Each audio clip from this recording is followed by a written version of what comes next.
세상에는 참된 것이 있는 반면에 또 거짓된 것도 있습니다. 옳은 것이 있는 반면에 또한 거짓된 것도 있습니다. 근데 그것이 세상에만 있는 것이 아니라 예수를 믿는 우리 가운데도 참된 것이 있고 거짓된 것이 있습니다. 우리는 이 사실을 좀 인정해야 될 것 같아요. 그래서 세상은 악하고 교회는 거룩하다라고 말하면서 세상과 교회를 분리하려는 시도보다는 나 또한 주님 앞에 죄인임을 고백하면서 그들과 다르지 않은 인생이다라는 것을 고백해야 됩니다. 다만 다른 것이 있다면 우리는 예수 믿고 천국 간 인생이라는 것이죠. 그러니 믿지 아니하고 심판받아야 하는 그들에게 복음을 전할 사명이 우리에게 있습니다.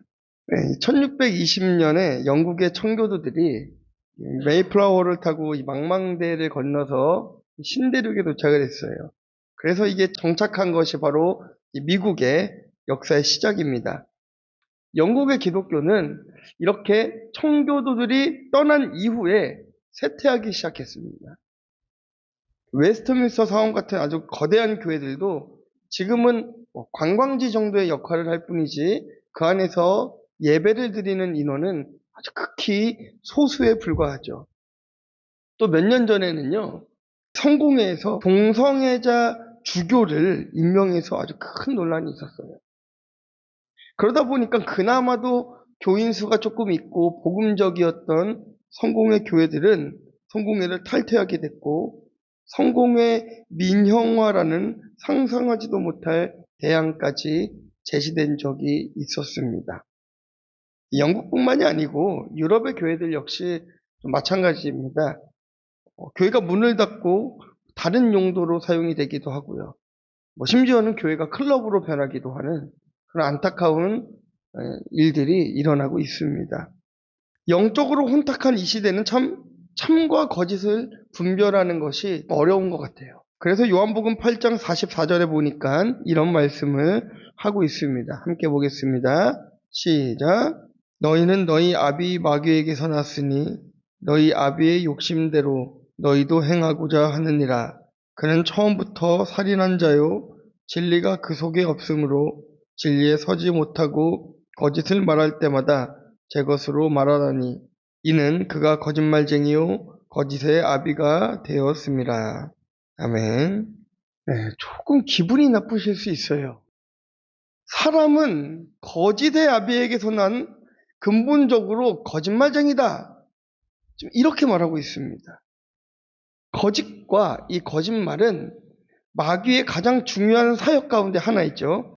에덴 동산에서 하와는 하나님이 금하신 그 나무의 열매를 먹으면 눈이 밝아져서 하나님과 같이 되리라 한 뱀의 거짓말에 속아 넘어갔습니다. 또 유대인들은 어떻습니까? 하나님의 아들이라는 그 진실을 보지 못하고 예수님이 하나님을 자칭했기 때문에 죽여야 된다라고 예수님을 십자가에 못 박혔습니다.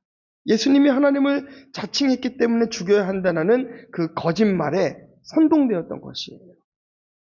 그래서 메시아를 알아보지 못하고 십자가에 못 박는 이런 끔찍한 사건을 그들이 자행했습니다. 심지어는 이 마귀의 사역은 믿지 않는 사람들에게 뿐만 아니라 복음의 사역자라고 불리는 교회 안에 있는 사람들을 통해서도 일하기도 합니다. 최근에는 침례교회 한 목사님이 아주 큰 사건에 휘말리기도 했죠. 횡령사건, 성적인 어떤 사건들, 이런 사건들이 끊이지 않고 계속해서 이슈가 되기도 합니다. 이처럼 우리는 우리 속에 있는 그 거짓의 실체를 잘 파악해야 되는 것입니다. 나는 거룩해, 나는 성결해, 내 안은 깨끗하고 나는 죄가 없어, 나는 완전해 라는 자세보다는 나는 불완전한 존재이며 나는 언제나 죄에 노출되어 있는 그런 사람이라는 것을 인정하고 그렇기 때문에 하나님 앞에 날마다 기도하며 회개하며 감사하며 이 안에 말씀을 채워 넣어야 되는 것이죠. 마귀가 내 속에 어떤 거짓과 어떤 악을 두어뒀는가, 어떤 것을 남겨두었는가, 이것들을 우리는 잘 살펴보아야 합니다.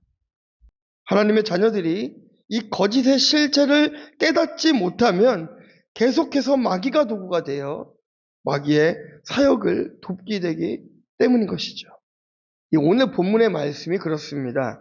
믿는 자들도 범죄하고 거짓에 속을 수 있다라고 본문이 이야기합니다. 그러나 거기서 그치면 참 희망이 없어요. 우리는 이렇게 연약하구나. 나약하구나. 난 언제나 이 죄 속에 살아가는구나. 희망이 없습니다. 그런데 그럼에도 믿음 안에 있는 것이 중요하다라고 사도 바울은 고백하고 있습니다. 믿는 자들도 거짓에 속을 수 있지만 결국은 승리의 길로 인도함 받을 수밖에 없는 것입니다. 그러나 믿지 아니하는 자들은 심판의 날까지 죄의 종노릇하며 살아가게 되는 것입니다. 그래서 말씀을 통해서 참된 것이 무엇인지 거짓된 것이 무엇인지 분별하는 시간이 되기를 예수님의 이름으로 축원합니다. 첫 번째는요, 믿는 사람이 나은 것입니다. 우리 1절, 2절 말씀 보도록 하겠습니다. 그런즉 유대인의 나음이 무엇이며 할례의 유익이 무엇이냐?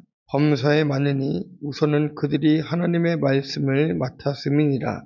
아멘. 이 로마서 1장에 가서 보시면은요, 바울이 죄의 21가지 목록을 쭉 나열합니다. 이게 조금 길어요. 1장 26절부터 32절까지의 말씀인데요. 우리 그래도 한번 저와 같이 읽어보도록 하겠습니다. 이 때문에 하나님께서 그들을 부끄러운 욕심에 내버려 두었으니 곧 그들의 여자들도 순리대로 쓸 것을 바꾸어 영리로 쓰며 그와 같이 남자들도 순리대로 여자 쓰기를 버리고 서로 향하여 음욕이 부릴 듯하며 남자가 남자와 더불어 부끄러운 일을 행하여 그들의 그릇됨에 상당한 보응을 그들 자신이 받았느니라. 또한 그들이 마음에 하나님 두기를 싫어하며 하나님께서 그들을 그 상실한 마음대로 내버려 두사 합당하지 못한 일을 하게 하셨으니 곧 모든 불의, 추악, 탐욕, 악의가 가득한 자요, 시기, 살인, 분쟁, 사기, 악독이 가득한 자요, 수근수근하는 자요, 비방하는 자요, 하나님께서 미워하시는 자요, 능욕하는 자요, 교만한 자요, 자랑하는 자요, 악을 도모하는 자요, 부모를 거역하는 자요, 우매한 자요, 배약하는 자요, 무정한 자요, 무자비한 자라. 그들이 이 같은 일을 행하는 자는 사형에 해당한다고 하나님께서 정하심을 알고도 자기들만 행할 뿐 아니라 또한 그런 일을 행하는 자들을 옳다 하느니라. 아멘. 자, 21가지라고 말씀드렸는데요. 또 이제 찾아보시는 분들이 계실 것 같아요. 그렇죠? 확실합니다. 제가 여러 번 한번 세어보았습니다. 손가락으로. 21가지 죄악이에요. 이렇게 사도 바울이 1장을 통해서 이런 죄의 목록을 쭉 나열하는 이유가 뭘까요? 이것이 심각한 문제라는 거예요. 이 죄의 문제가 그냥 지나칠 수 있는 문제가 아니라 이게 반드시 해결되어야 되는 문제라는 것을 바울이 의지를 가지고 이야기하고 있는 것입니다.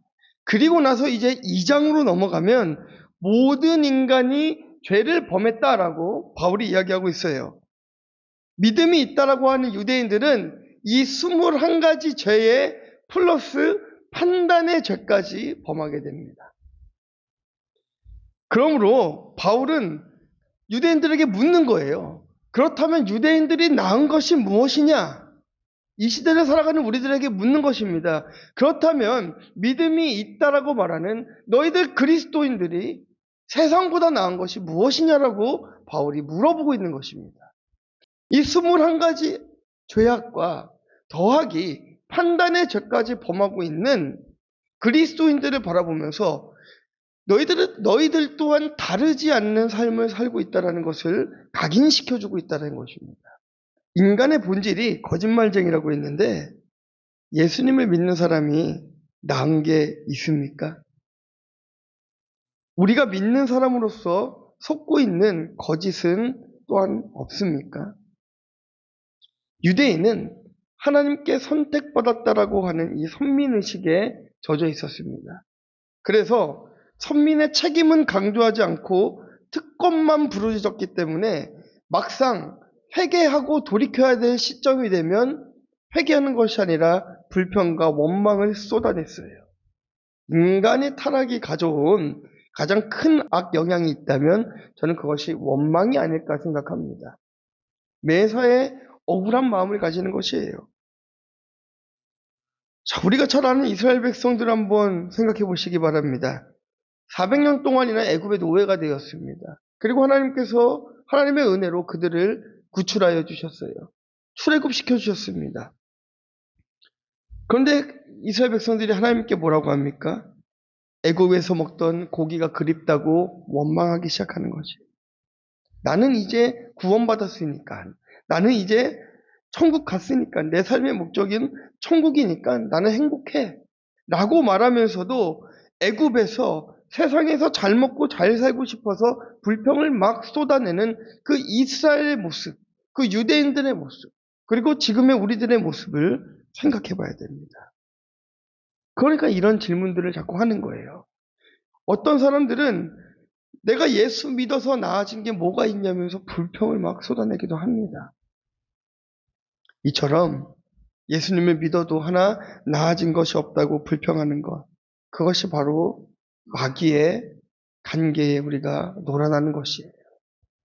자, 우리 2절 말씀, 본문 2절 말씀 함께 보도록 하겠습니다. 범사에 많으니 우선은 그들이 하나님의 말씀을 맡았음이니라. 이렇게 죄가 가득한 유대인들인데 판단하고 정죄하고 막 살인하고 이렇게 죄가 가득한 유대인들인데 그럼에도 바울은 예수님을 믿는 사람이 범사에 훨씬 낫다라고 이야기합니다. 훨씬 낫다라고 이야기해요. 그 이유가 하나님의 말씀을 맡았기 때문이다라고 바울은 고백하고 있습니다. 여기서 이제 맡았다라는 표현은요, 수동태로 되어 있어요. 말하자면 말씀을 그리스도인들에게 맡기신 이유가 말씀대로 살아가라 하기 위하여서 말씀을 맡기셨다는 것입니다. 하나님은 이스라엘 백성들에게 광야의 시간을 허락하셨습니다. 그리고 그 시간을 허락하신 이유를 신명기에서 이렇게 고백하고 있어요. 8장 2절입니다. 내 하나님 여호와께서 이 40년 동안에 내게 광야 길을 걷게 하신 것을 기억하라. 이는 너를 낮추시며 너를 시험하사 내 마음이 어떠한지 그 명령을 지키는지 지키지 않는지 알려 하심이라. 사람이 떡으로만 사는 게 아니라 말씀대로 살라고 말씀을 맡겨주셨기 때문에 이것을 깨닫게 하시려고 이 이스라엘 백성들에게 광야의 시간을 하나님께서 친히 허락하신 것입니다. 그리고 이 광야의 고난 속에서 하나님을 경외하라 라고 이어지는 신명기 8장 6절에서는 말하고 있습니다. 한번 말씀 볼까요? 내 하나님 여호와의 명령을 지켜 그의 길을 따라가며 그를 경외할지니라. 아멘. 하나님이 우리에게 원하시는 것은 하나님의 말씀을 지키고 그 길을 따라가는 것입니다. 그리고 주님을 경외하는 것입니다. 하나님을 경외한다는 것은요, 두려워한다는 것이에요. 그분을 두려워하고 그분으로 만족하고 그분을 향하는 마음이 있어야 된다는 것이에요. 그런데 이렇게 하나님을 경외하면 인생에 뭐 어떤 큰 변화가 생긴다든지 어떤 큰 복을 받게 된다든지 뭐가 있어야 되는데 예수를 믿기는 믿었는데 우리 인생에 뭐가 큰 변화가 없는 것 같아요. 뭐 아파트라도 한 채 쫙 내렸으면 좋겠는데 그러지도 않습니다. 주머니 사정이 막 좋아졌으면 좋겠는데 그러지도 않는 것 같아요. 그래서 우리가 이렇게 얘기하죠. 주님, 먹을 것을 주시면 내가 주님을 좀 더 잘 믿겠습니다. 하나님, 돈을 좀 저에게 더 많이 주시면 제가 주님을 좀 더 잘 믿겠죠. 잘 따르죠. 제가 하고 있는 일만 좀 잘 풀리게 해주시면 하나님 헌신하지요. 우리는 이렇게 늘 원망과 불평을 늘어놓습니다. 예수 믿어도 되는 거 하나 없다라고 말하고 있고 예수 믿는다고 해서 변화되는 거 아무것도 없다고 하고 있는 우리에게 하나님은 40년 동안 만나와 메추라기를 먹이시고 우복과 신을 신겨주셨어요. 그 40년의 결론은 인간에게 떡이 없어서 죄를 짓는 것이 아니라, 인간에게 의복이 없어서 죄를 짓는 것이 아니라, 인간에게 돈이 없어서 죄를 짓는 것이 아니라 다 공급해 주셔도 그 속에 죄가 있다라는 결론이 있는 것입니다. 광야에서 이스라엘 백성들이 왜 다 죽었습니까? 그들이 먹을 것이 없어서 굶어 죽었습니까? 아니에요. 금송아지를 만들다가 자기 죄에 하나님의 심판을 받게 되었습니다. 아담과 하와는 모든 편의가 다 제공되었지만 사단의 거짓말에 놀아나서 달콤한 유혹을 이기지 못하고 선악과를 먹어버렸습니다. 그러니 뭐가 부족해서 예수님을 믿지 못하겠다라고 생각되게 하는 것은 마귀의 조종을 받게 되는 것이에요. 받고 있는 것이에요. 하나님이 유대인에게, 믿는 우리에게 진리의 말씀을 주셨는데 그것을 거역하고 거짓된 것만 구하기에 비참한 삶을 살아가는 것입니다. 자, 우리 본문 1절 말씀 읽겠습니다. 그런즉 유대인의 나음이 무엇이며 할례의 유익이 무엇이냐. 본문에 나오는 이 유대인, 할례 받는 사람은 지금으로 보자면 모태신앙이라고 봐도 될 것 같습니다. 일반적으로 이 모태신앙보다는 당대에 처음 믿는 사람들의 믿음이 더 좀 좋아 보여요. 그런데 바울은 분명 유대인의 나음, 모태신앙의 나음이 있다라고 얘기합니다. 제가 그동안 모태신앙들을 너무 좀 면박을 준 것 같아서 오늘 좀 칭찬해 주려고 합니다. 바울이 얘기하는 거예요. 모태신앙이 좀 나은 게 있다. 당대신앙은 하나님을 떠나서 살다가 확실한 그 뒤집어짐을 경험하고 주님께 돌아왔기 때문에 굉장히 뜨겁습니다. 그 열정도 너무나 필요합니다. 하지만 하나님을 경외한 역사가 빈약하기 때문에 자기 자신의 변화에만 관심을 두기가 쉬워요. 그렇기 때문에 감정에 따라서 상황에 따라서 뜨거워졌다가 식었다가 반복이 되는 것입니다. 그런 기복이 생깁니다. 그러나 신앙의 기준은 열심이 아니라 하나님 앞에서 자기 죄를 보는가 보지 못하는가에 달려있다는 것을 우리는 반드시 기억해야 될 줄 믿습니다. 자, 이런 맥락에서 당대의 신앙인들은 자신의 죄를 인정하고 돌이키기가 참 어려운 부분들이 있습니다. 그런데 이 모태신앙들은 어려서부터 하나님을 경외하고 두려워하는 마음들이 있어요. 모태신앙들이 반복적으로 하는 이야기들이 있습니다. 청년들이. 우리 교회 청년들도 그렇지만 제가 다른 곳에서 사역하면서도 다른 청년들의 이야기들을 들어보면 모태신앙들이 똑같이 하는 말이 있어요. 이상하게 술집에 가면 마음이 찝찝하대요. 모태신앙은 그래요. 하나님이 날 보고 있는 것만 같고 날마다 뭔가 내가 나쁜 짓 할 것 같으면은 날마다 하나님이 날 보고 있는 것 같아서 찝찝한 마음들이 있다는 거예요. 그래서 코에 고리를 걸고서라도 억지로라도 예배의 자리에 와서 앉아 있다라는 것이에요. 그것도 너무나 귀하다라는 것입니다. 그게 귀하다라는 거예요. 어려서부터 하나님의 말씀을 배우고 여러 사건을 통해서 하나님을 경험한 사람들은 시간이 지나면 지날수록 죄인인 것과 하나님의 주권을 인정할 수밖에 없게 되는 것입니다. 결국 유대인이나 이방인이나 말씀을 따라 살아가면 살수록 자신의 죄인됨을 인정할 수밖에 없는 것이에요. 참된 것을 따르는 사람들은 바로 이런 것입니다. 내가 죄인임을 깨닫는 사람들인 것입니다. 네, 두 번째입니다. 거짓에 속지 않아야 합니다. 자, 3절, 4절 함께 보도록 하겠습니다. 어떤 자들이 믿지 아니하였으면 어찌하리요? 그 믿지 아니함이 하나님의 믿으심을 패하겠느냐? 그럴 수 없느니라. 사람은 다 거짓되되 오직 하나님은 참되시다 할지어다. 기록된 바 주께서 주의 말씀에 의롭다함을 얻으시고 판단 받으실 때에 이기려 하심이라 함과 같으니라. 자, 아멘. 믿지 아니함이 하나님의 믿으심을 패하겠느냐? 라는 말의 의미는 내가 모태신앙이고 말씀을 맡은 자로서 믿지 않아도 하나님의 신실하심이 없어지냐는 것이에요. 바울이 이렇게 합니다. 단호하게 그럴 수 없다. 안 믿는 사람뿐만이 아니라 믿는 사람들도 다 죄를 범합니다. 신실한 다윗조차도 거짓말하고 간음을 행했습니다. 그러나 하나님의 말씀과 하나님의 판단은 항상 정당하세요. 항상 옳으십니다.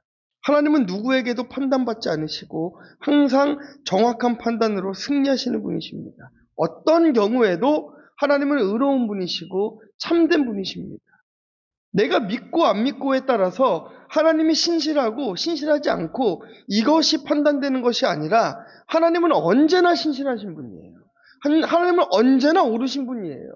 그분이 하시는 모든 일은 정직하시고 그분이 하시는 모든 사건들은 계획과 뜻이 있습니다. 여러분은 누구에게 판단을 받고 있습니까? 우리는 판단을 받으면서 노하기도 하고 흥분하기도 하고 좋아하기도 합니다. 그러나 일희일비하지 마시기 바랍니다. 다만 누구에게 판단받느냐가 중요합니다. 나보다 성숙한 사람들의 판단도 유익할 때가 얼마나 많습니까? 하물며 하나님의 판단은 얼마나 옳으시겠냔 말이에요. 가장 정확하십니다. 자, 우리 5절 말씀도 함께 보겠습니다. 그러나 우리 불의가 하나님의 의를 드러나게 하면 무슨 말 하리요? 내가 사람의 말하는 대로 말하노니 진노를 내리시는 하나님이 불의하시냐? 이 말씀이 무슨 말씀이냐면요. 유대인이 그렇게 얘기하는 거예요. 내 죄가 클수록 하나님의 신실함이 나타난다라고 이야기하는 거예요. 내가 옳지 못하기 때문에 하나님의 오르심이 더 드러난다라고 이야기하는 것입니다. 그러니까 하나님에게 유익인 거 아니냐라고 유대인들이 말하는 거예요. 인간관계로 치면 이렇습니다. 한 사람을 괴롭혀요. 억지로 괴롭히는데 내가 너를 못되게 구니까 네가 착한 사람처럼 보이는 거야. 이거 말이 됩니까? 내가 엄마를 못 살게 구니까 엄마가 착한 엄마처럼 보이는 거야. 이게 말이 됩니까? 말이 안 되죠. 궤변입니다. 그럴듯한 말 같지만 바울은 결코 그렇지 않다라고 이야기하고 있어요. 이 5절부터 7절까지의 말씀을 쭉 보시면요. 인간의 불의가 하나님의 의를 드러내는 것이 아닙니다. 그것은 궤변입니다. 사람이 완고해지는 데는 세 가지 단계가 있습니다. 첫 번째는요. 죄 짓는 것을 무서워하는 단계. 두 번째 단계는요. 죄를 지어도 마음이 완고해져서 절대로 회개하지 않는 단계. 마지막 세 번째는요. 그 죄를 합리화하는 단계가 되는 것입니다. 마음이 중요합니다. 이렇게 3단계처럼 죄를 합리화하는 사람들이 거짓된 사람들의 특징입니다. 저희 월요일날 황 집사님 가정을 이사 신방예배를 드리고 왔어요. 차로 갔는데도 생각보다 굉장히 멀더라고요. 아무도 멀리서 오신다고 불평하시면 안 돼요. 집사님이 제일 멀리서 오십니다. 왔다 갔다 해보니까 생각보다 그 거리가 꽤 멀어요. 꽤 멀어요. 그런데도 핑계하지 않는 것은 하나님의 역사 가운데에 그 예배를 지키고자 함이 아니겠어요? 어떤 상황 가운데서도 예배를 지키고자 하는 그 몸부림들이 우리 안에 있어야 되지 않겠습니까? 회개하고자 우리가 몸부림쳐야 되지 않겠습니까? 내가 그 죄가 인정이 되지 않는다 할지라도 억지로 내 무릎을 쳐서라도 주님 앞에 무릎 꿇고 하나님 앞에 잘못했다라고 고백할 수 있어야 되는 것 아니겠습니까? 유대인은 자기 죄를 전혀 인정하지 않고 하나님이 자신들을 선택했기 때문에 우리를 선택하신 하나님의 잘못이다라고 이해했습니다. 그러나 이것은 자신들의 위선과 형식주의를 교묘하게 정당화하려는 수작에 불과했습니다. 그러니까 수많은 사람들이 이런 질문들을 했습니다. 예수님이 이 땅에 오셔서 십자가에 못 박혀 죽으셔야 되는데 나선 사람이 없으니까 가룟 유다가 예수님을 판 것 아니냐. 그 구속사를 이루는데 중요한 역할을 한 가룟 유다를 1등 공신인 가룟 유다를 어떻게 심판할 수 있겠는가? 자유주의 신학자들은 실제로 이렇게 얘기합니다. 공감이 되십니까? 오늘날뿐만이 아니라 가고 오는 세대에 악한 사람들은 다 이런 질문을 했습니다. 더 유명한 질문도 있습니다. 하나님은 왜 선악과를 만들어 놓고 인간에게 죄를 짓게 하셨을까? 인간이 무슨 죄가 있나?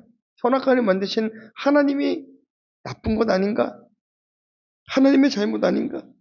하나님은 모든 인간을 다 사랑한다고 하시면서 왜 구원받은 사람들만, 왜 선택한 백성들만 천국에 보내주시는가? 안 믿는 사람들은 왜 지옥에 가게 하는가? 지옥은 왜 만들었는가? 그러면서 하나님은 사랑이다라고 말할 수 있겠는가? 이런 질문들을 하곤 합니다. 이런 생각을 가지고 있다면 거짓에 속고 있는 것이에요. 어떠한 핑계를 대서라도 하나님을 불의한 분으로 만들려는 시도를 해서는 안 되는 것입니다. 하나님은 완전하시고 옳으신 분이시기 때문입니다. 스카페 박사의 거짓의 사람들이라는 책을 보면 이런 구절이 있습니다. 거짓의 사람들은 증오를 덮고 있는 미소, 분노의 탈을 쓴 부드러운 매너, 그리고 불끈진 주먹을 감싸고 있는 비단 장갑이다.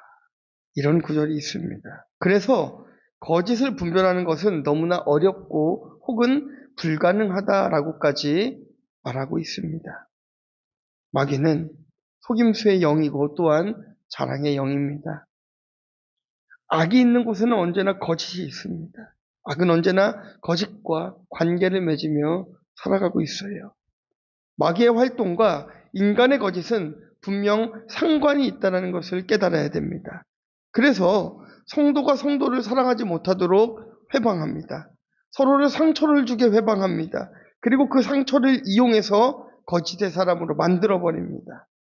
그렇기 때문에 우리는 죄는 미워하되 죄인은 미워해서 안 된다라고 말하는 것이 이해가 되십니까? 사도 바울은 유대인들에게 경고합니다. 믿는 너희들에게도 죄가 있다. 참된 것처럼 보여지지만 참된 분은 오직 그리스도 한 분밖에 없다. 그렇기 때문에 우리가 예수께 속해 있지 아니하면 나 또한 불의한 자다라고 결론을 내리는 것입니다. 우리가 이 자리에 앉아서 하나님을 예배한다고 있지만 하나님과 관계없는 삶을 살아간다면 그것은 불의한 자의 삶을 살아갈 뿐입니다. 그러나 조금 죄인의 모습으로 살아가고 있지만 우리가 예수 안에 살아간다고 한다면 우리는 의로운 자로서 하나님 앞에 칭찬받을 것입니다. 그게 칭의이 아니겠어요? 우리를 의롭다 칭해 주시는 그 하나님의 은혜를 우리는 경험해야 되는 거예요. 믿는 자나 믿지 않는 자나 다 똑같은 죄인입니다. 그러나 다른 것이 있습니다. 믿는 자는 자기 죄를 고백하고 죄사함의 은총을 누린다는 거예요. 그러나 믿지 않는 자들은 자신의 죄를 오히려 하나님께 덮어 씌우려 하고 억울해합니다. 그러므로 우리는 자신의 죄를 보며 거짓에 속지 않고 회개의 자리로 나아가야 될 줄 믿습니다. 자, 결론입니다. 하나님은 늘 옳으십니다. 거짓이 없으십니다. 분명하십니다. 신실하십니다. 그러기에 우리는 오늘도 그 하나님의 옳으심을 선포해야 될 줄 믿습니다. 또한 우리가 죄인임을 고백해야 됩니다. 하나님 앞에 내가 의롭다라고 버티면 안 됩니다. 하나님 앞에 내가 죄인임을 고백하면서 내가 고백하기 부끄럽고 너무나 창피하고 드러내고 싶지 않은 치부가 있다 하더라도 하나님 앞에 우리의 무릎을 쳐서라도 복종하며 무릎을 꿇고 주님 앞에 고백해야 될 줄 믿습니다. 그것이 거짓에 속지 않는 일인 것입니다. 거짓에 속지 맙시다. 거짓에 속지 맙시다. 거짓 선동에 속지 맙시다. 하나님은 신실한 분이시기에 주의 백성들을 언제나 선한 길로 인도하십니다. 그렇기 때문에 우리 주님만 바라보고 잘 따라가시면 반드시 하나님께서 좋은 길로 인도하실 것입니다. 그런데도 불안하시죠? 당장 먹을 게 없고, 당장 쓸 게 없고, 당장 내 자녀 걱정도 되고, 당장 청년들 취업 걱정, 미래에 대한 걱정들, 또 그런 스트레스들, 이런 게 다 어디로 해소됩니까? 네. 특별히 뭐 기독 청년들은 그렇다고 합니다. 처음에는 그걸 기도로 해결해 보려고 해요. 어떻게든 예배로 해결해 보려고 해요. 그런데 해결이 안 돼요. 그래서 세상 친구들을 의지하게 되고 또 나가서 같이 술 한잔 기울이며 세상 얘기하는 것이 교회 와서 예배하는 것보다 더 편해지게 되고 그러다 세상으로 휩쓸려 가게 되고 하나님을 떠나게 되는 이런 안타까운 일들이 반복되는 것 아니겠습니까? 왜 그럴까요? 우리가 죄인됨을 인정하지 않았기 때문입니다. 그렇게 방황하는 청년들을 바라보면서 나도 그랬어. 나도 청년의 때에 그렇게 혼란스러웠고 나도 힘들었는데 기도하면 이겼어. 이런 믿음의 고백이 아니라 나를 성찰하며 나의 모습과 나의 죄들을 드러내주며 나도 너처럼 술 한잔 마시면서 그렇게 세상으로 가려고 했는데 하나님이 붙잡아 주셨어라고 내 죄를 고백하는 것이 아니라 너는 왜 그러는데? 너는 언제까지 그럴 건데? 너는 도대체 뭐 하는 사람인데? 네가 믿음이 있는 사람이야? 너가 이렇게 판단하면서 정죄하면서 손가락질하면서 이 시대 청년들을 죽이고 있는 건 아닙니까? 이 시대 다음 세대들을 죽이고 있는 건 아닙니까? 옆에 있는 내 남편과 내 자녀들과 내 아내들을 이렇게 손가락질하며 죽이는 것 아니겠습니까? 이제는 옆에 있는 사람들을 향한 정죄를 멈추고 하나님 앞에 내가 죄인됨을 고백해야 되는 거예요. 내가 주님 앞에 죄인입니다. 내가 죄인입니다라고 고백하며 나아갈 수 있는 우리들 되길 주님의 이름으로 축원합니다. 우리 한번 기도합시다. 하나님 앞에 하나님만 오르십니다. 내가 주님 앞에 죄인입니다. 하나님 용서하여 주시옵소서. 회개하며 주님 앞에 기도하도록 하겠습니다. 하나님 감사합니다.